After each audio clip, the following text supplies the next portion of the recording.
Go.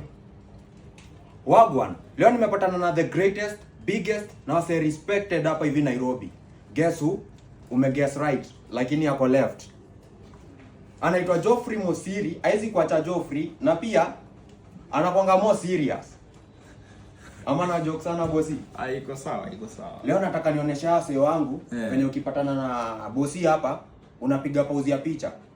Hivi. Unajua kwa nini? Upendi kelele. Kuna mtu anapenda kelele hii town. Hata kwa estate. Kelele.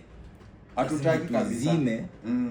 Kama ni club wacha watafute headphones watu wasikize muziki nayo. Kama kuna venye kuna mama mwingine hapo hivyo mtaani naenda kumwambia cheki madhe nimekula ugali na kuku zako. Sana niambia unataka kuku zangu unashindwa. Si kwani mtu hawezi kula ugali na kuku? Azini usikue tu mchoyo na kuku. Nikamwambia ndakuja kwa Mosiri. Nakuja kwa Mosiri utajua ujui. Nataka kwanza nimshikanishe na yeye. Hapo na kelele mingi sana. Hata mamangu uteta. Sawa hiyo utahandle. Utahandle? Safi. Acha mimi niingie hivi. Nimejipata tu hapa hivi. Ndani ambia watu hatutaki noise pollution. Hakuna noise. Hiyo tu. Watu wanyamaze, waishi kwa amani.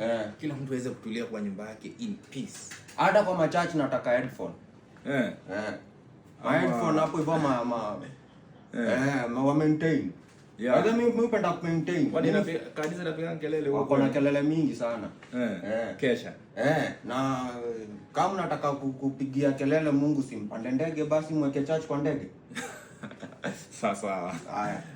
Sasa acha mimi niingie hivi. Sawa ndugu yangu. Haya. Fiti. Haya.